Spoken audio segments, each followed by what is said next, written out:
You folks want to come down a little bit closer? Come closer. Yep. We can circle around it if Yep. We're all part of the Fisher family, so. We're down.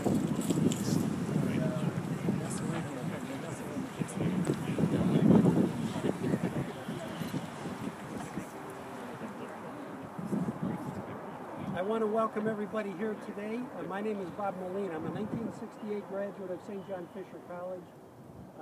I work in our development office, and even though I graduated in 1969, I was very fortunate to get a job right out of college working here in the computer center at St. John Fisher. So I worked here from 69 to 78. So I had the extraordinary privilege of meeting Mark and Mike and Mary when they were students.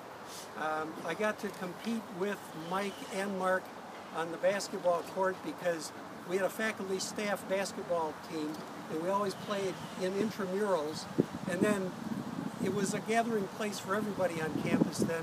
Everybody played basketball, everybody was in the gym, and needless to say, Mark, Mike, and even I, when I was a student, probably spent too much time there, but it was a great way to get to know people, and Mark and Mike were great guys that I was fortunate enough to get to meet when they were students, and that friendship continued right up until today.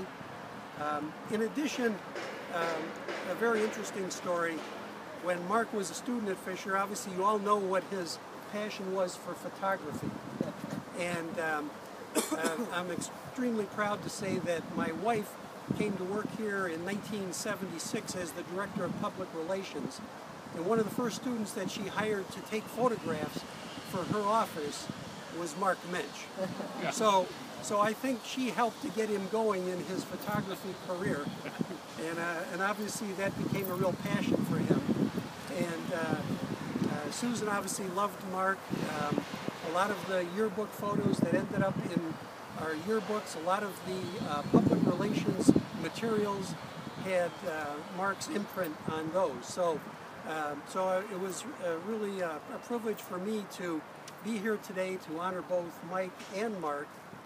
One of the reasons this whole effort started was that a very good friend of both of them, his name is MC Antil, and MC is a graduate of Fisher, knew them both well, and upon learning of Mark and Mike's deaths, he got in touch with Mary and I and said that he thought it would be appropriate, given that their lives together started in Syracuse, in grade school, at Bishop Ludden, and on to St. John Fisher, that we do something to remember them both because of all the connections and the friendships they had throughout their lives. So MC was the one that said that a fitting tribute would be to plant a couple of trees here on campus. When I approached the facilities folks and asked for them for a place of honor, they thought there would be no better place here on campus than right in front of our cornerstone building, and the first building ever here at St. John Fisher, Carney Hall, and Mike MC's desire was that both trees be big red oaks that really signify the strength of the two individuals and the quality of those two individuals. So we're pretty confident that these trees are going to stand the test of time. If you look around campus, there are a lot of trees that have been here for many years, and I think these trees are going to continue to grow, prosper, thrive, and continue to build on the legacy of Mark Muench and Mike Thornton. I just wanted to read a couple of things that MC shared with me that we sent out in a letter, and everybody might have received this letter, but I just want to read it because MC could not be here today. He was traveling, and a lot of this is really through his thoughtfulness, his personal love for these two men that really became near and dear to all of us. So I just wanted to also pay tribute to MC for his idea and for making all of this possible today. So the letter really says, earlier this year the Fisher family lost an impassioned, tireless giver and delightful optimist, Marvin Muench. This was roughly a year after the death of another memorable graduate, Michael B. Thornton. Ironically, Muench and Fats were not just Fisher grads, but lifelong friends from their days in Syracuse. They not only went to the same college, but the same high school and the same grammar school. Yet to have spoken to either at any point was to recognize that it was at Fisher that each truly blossomed and came into their own. Fats honed his amalgam of competitiveness, determination, and fair play on the basketball courts at Fisher and transferred them to the game of life. Muench first embraced altruism at Fisher, and it was on the campus that the seeds were planted and then blossomed into a life in service to others. To honor Mike, the athletic department, to honor Mark, Mike, I lost my train of thought here. To honor Mark, Fisher will make a concerted effort to outreach for the Mark and Mary Muench Scholarship, but finally, as a symbol to the growth both men achieved at Fisher on October 10th, 11th, we will plant on campus stately hardwoods. The Muench giving tree and the thorn oak will be living, breathing symbols of the potential each man represented when he set foot on campus, and testaments to the individual both grew to become. So we have both trees here today, and at this point we're standing in front of Mark's tree, the Muench giving tree, and I'd like to offer family members to come forward and say a few things about Mark. Thanks everybody for coming today. Really appreciate it. Thanks to our friends and Thornton's friends and family as well. My dad's favorite book, or one of his favorite books, I guess, was The Giving Tree. So happens this year is the 50th anniversary of the book, which is kind of cool. I was going to read the book. It only takes looks like a lot of pages, but most of them have like 4 words on it. It's probably take longer for me to flip through it than actually read it. Once there was a tree. Just so you know I'm not lying, there's a tree on there. And she loved a little boy. See, I told you it takes longer for me to flip. And every day the boy would come. And he would gather her leaves and make them into crowns and play king of the forest. He would climb up her trunk and swing from her branches and eat apples.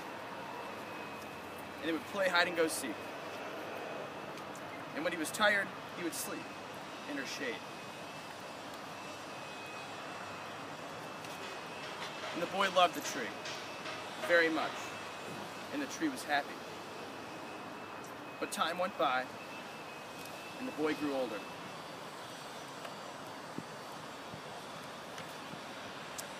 And the tree was often alone.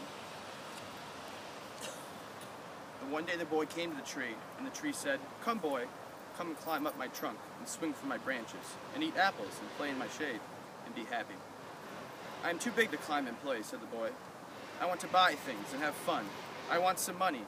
Can you give me some money?" "I'm sorry," said the tree, "but I have no money. I only have leaves and apples.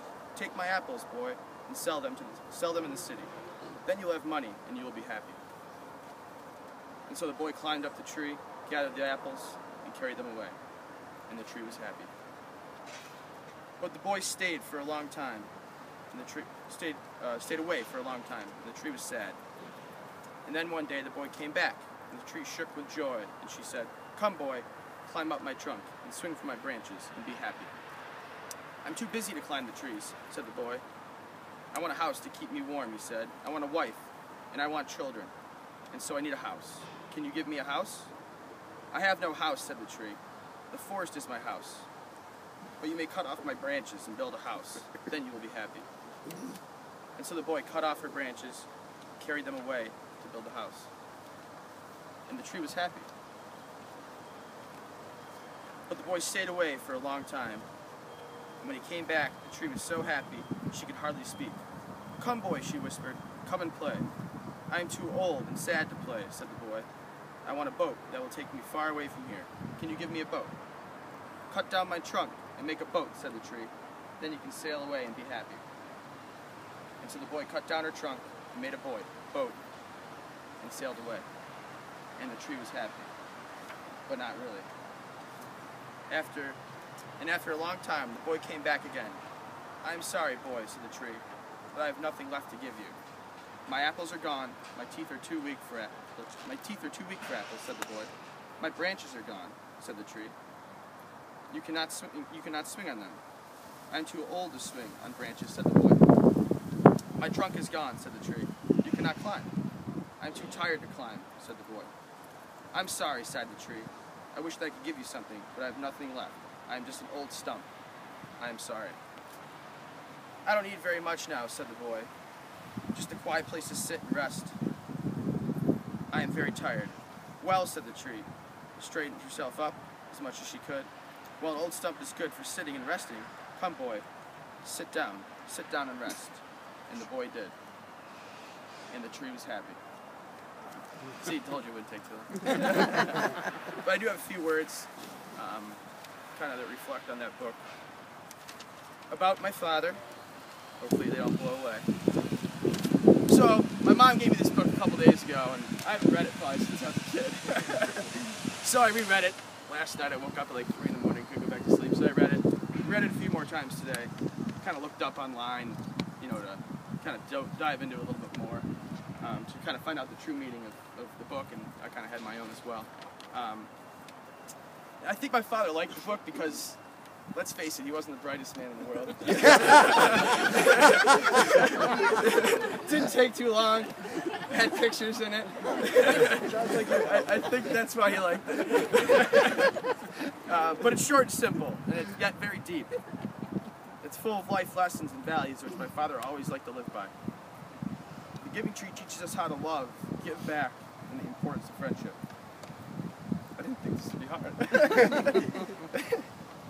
I think the book has a very religious message. To me, Christianity teaches you to trust in the guidance of God, and how to love people in your life, and the importance of friendship. So, some people believe the tree represents the Christian ideal of unconditional love. My father was a very spiritual and religious person. He trusted in God and let God guide his path throughout life. You can see in the book the tree is being godlike. Mark was guided by God. Some examples of that: he ended up here at St. John Fisher College, where he met my mother. I think God played a nice role in that. They struggled to have children for a few years, then they got 3 all at once. My dad took a risk early on in his life and joined up with a gentleman named Ted Mosier to start his career. He took a risk, and it worked out very well. Raising me, my brother Chris, and Andrew were quite difficult, mostly probably me. Chris is pretty good.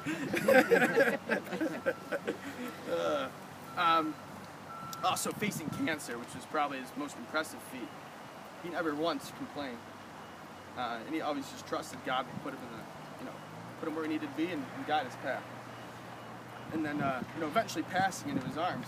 It was kind of nice how it happened. My mother and I both had dreams that night that involved him. It was just kind of nice that he went away peacefully in his sleep. Some people believe that relationship between the boy and the tree is one of friendship. As such, the book teaches children. We all know my dad was a child at heart. As your life becomes polluted with the trappings of the modern world, as you grow up, your relationships tend to suffer if you let them fall to the wayside. My father never did that. I think he learned that from the book and learned to always keep in touch with people. I think that was really, really important to him. My father, like the tree, was always giving and taking care of others. Even when the natural paths of life, going to college, people getting married, distance, moving away from each other, and other life circumstances that happen, can get in the way. And when you saw or talked to my father, he always made you feel like the most special person to him. Like my mom always said, he had the best quality of my father was he always made you feel like the most important person in the room. His good friend John Doyle said in his speech at the Rochester Press Radio Club in 2010, when my father received the Christine Wagner Welch Award, "If you have met Mark once, you become his friend for life." That is how he made you feel. Both of these examples are great examples of how my dad really brought people into his life and made them feel really good and warm about themselves. I hope we can learn something about the wonderful life my father lived. He was guided by God. He loved his family and friends very much.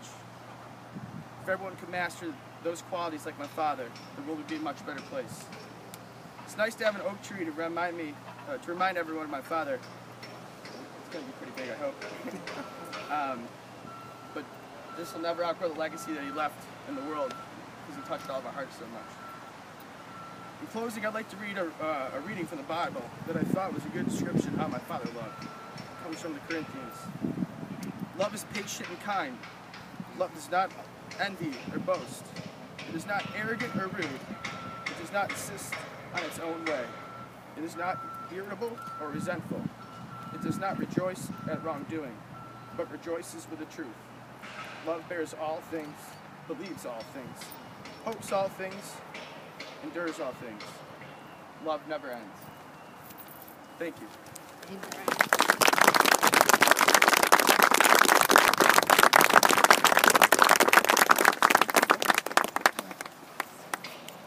Hey, good afternoon, everybody. Thank you so much for showing up to this special dedication, and thank you so much to St. John Fisher for allowing this special dedication for both Michael and Mark. Basically, it all started in 1961 when we moved to Hilltop Road in the Winkworth neighborhood, and our house was kind of nestled in between the Thorntons. They were our backyard neighbors, and the Waters, who lived across the street.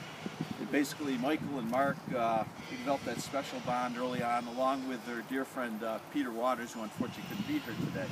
It all started playing, football in the backyard, and although Michael was the boys were all like 2 or 3 years younger than us. They fit right in. We were always looking for extra numbers to play football, and right away I noticed something special about Michael. He was 2 years younger than us, but I always wanted him on my team because that competitive spirit that Bob talked about and the passion he had for the game, it was just unbelievable. In fact, one day we were playing in the snow in the backyard, and our play got finished, and all of a sudden we noticed there was blood on the snow, and like, what the heck's going on? And then you could see it was coming from Michael. He had bit his tongue pretty good. We had to kind of tell him to go home and take care of it, and he left a trail of blood, through the Waters, through our yard, and back through the Thorntons. And it was a pretty good injury, but his competitive spirit, he wanted to finish the game. That was just what Michael was. Then another story later on, when I moved to Rochester, I used to every once in a while go watch Mark and Mike play at the Monroe Y. They're in the men's basketball league. And I remember there was one game where they were on the court, and Michael and Mark and I think there was 3 or 4 other players. They've been playing together for many years, so they were kind of like a well-oiled machine. But they were playing this team that was bigger, faster, more, total athleticism. I was watching the game. Mark and Mike's team, they were holding their own. And then one game, I don't think it was Mark, I think it was another player, but another player on the other team just, pushed someone after going in for a layup. Well, Michael just right away, he just went over and he grabbed the guy and he started yelling at, "You do not, treat my friends like that." And they're kind of a little scuffle, whatever, but they ended up coming back and ended up winning the game, and it was because of the special competitive that Mike and Mark had, the teamwork and everything. But it was just so nice to see him win the game. But anyway, so I have very special memories of the friendship between Mike and Mark, whether it was with their family or on the golf course or the field, and I'll just never forget either one of them. So thank you.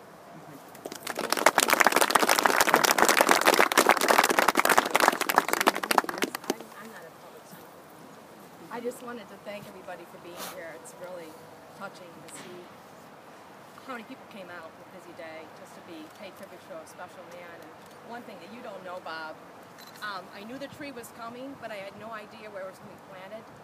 And what's ironic, and I don't think it's any coincidence whatsoever, but where this tree is placed, Mark and I met on this campus. And when we first met, one of the first places we went to, because Mark liked to break the rules and go places we weren't supposed to go to.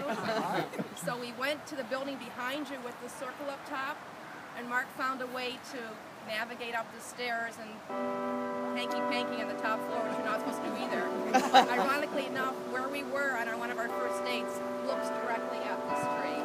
And I don't call that a coincidence, I call that a God incident, because everything just falls into place. But because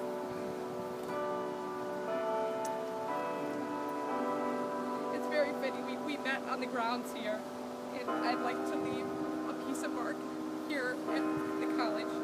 So I brought with me some of his ashes, and I'd like to leave it at the base of the tree.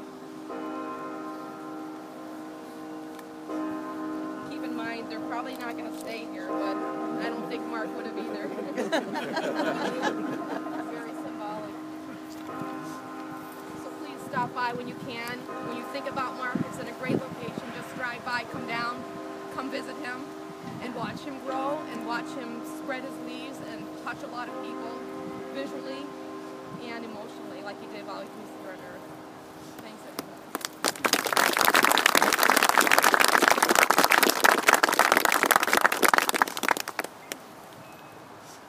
At this time, I'd like to introduce Father Paul English. Father was a student here on campus at the same time with Mark and with Mike, and he'll bless the tree for us today. Father Paul? Well, you know that what we just heard, the bell back there, is part of a steeple tower. And one of the great things about steeples throughout all the world and throughout time is that steeples point upward. That's their big thing. They point upward at God.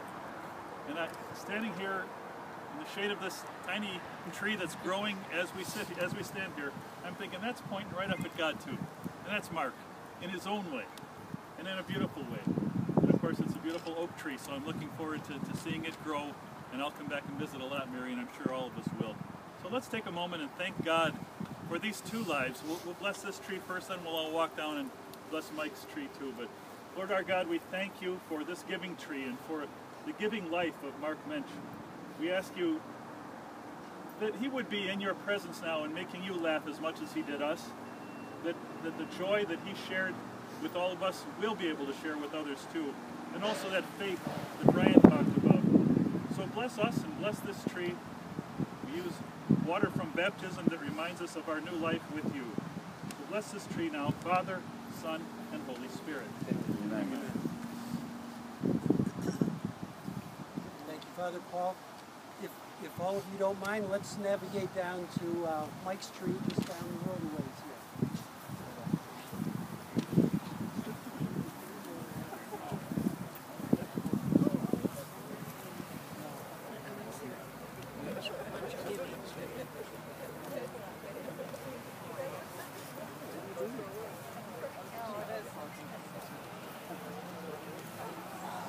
The new, yeah, it is right.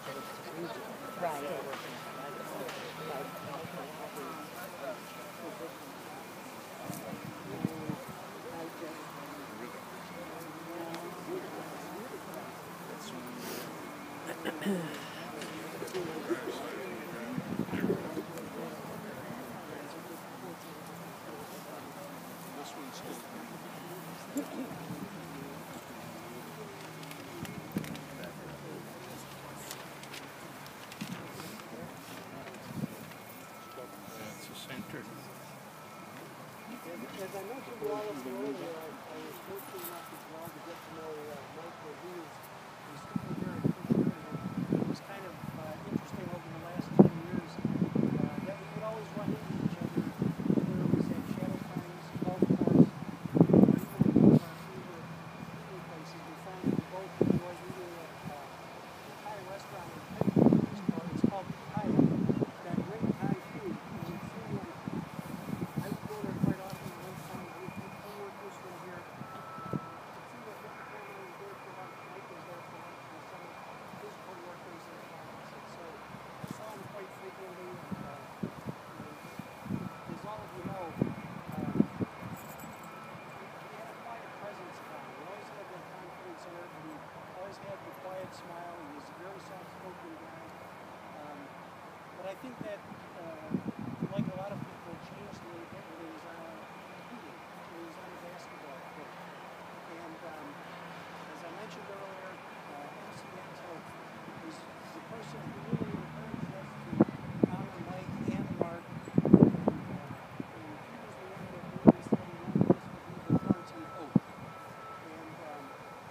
just read a little bit about what MC said about